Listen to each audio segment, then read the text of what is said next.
राज्यर समस्त गाड़ी मालिकों आसी एक बड़ सुजोग।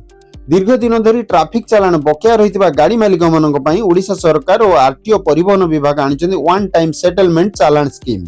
यही योजना माध्यम गाड़ी मालिक माने निज उपर पुराना चालान को एकाथरे कम राशि दे समाधान करें। वन टाइम सेटलमेंट योजनार मूल उद्देश्य होची लोकों ऊपर आर्थिक चाप कमाइबा और दीर्घ दिन धरी अपेक्षारत ट्राफिक चालान मामला को समाधान करने।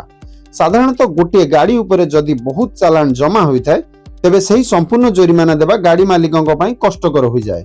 ओटीएस योजना रे सरकार सही जोरिमानार बड़ रिहाती दे लोकमानकु राहत प्रदान करिसेंती।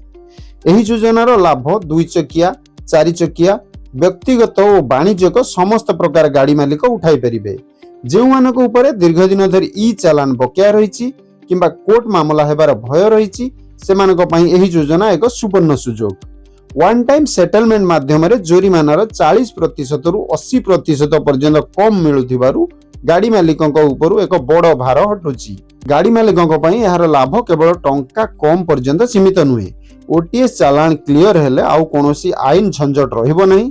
आरसी, ड्राइविंग लाइसेंस, इंश्योरेंस, पीयूसीसी भली आवश्यक डॉक्यूमेंट अटकी रहिबार समस्या मध्य समाधान हेबो। सेहीपरि रास्ता रे जांच समय गाड़ी सीज हेबा किंबा अतिरिक्त जोरिमाना देवार भय रु मध्य मुक्ति मिलिबो। एही योजनार आवेदन प्रक्रिया को सरकार संपूर्ण ऑनलाइन करिसेंती।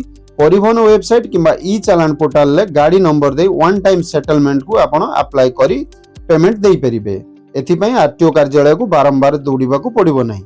सरकार को कहबा अनुसार वन टाइम सेटलमेंट योजनार मुख्य उद्देश्य होची ट्रैफिक नियम पालन को उत्साहित करिबा और साधारण लोकों को आर्थिक भावे राहत देबा। एही योजना सीमित समय पई थिबारु सरकार समस्त गाड़ी मालिकों को शीघ्र यार लाभ उठाइबा को अनुरोध करिसेंती। सही परि जदि आपनको गाड़ी ऊपर पुराना चालान बकेया अछि तबे वन टाइम सेटलमेंट योजना आपनको पई एक बड़ सुजोग। समय रे चालान क्लियर करंतु, नियम मानंतु और सुरक्षित भावे गाड़ी चलांतु।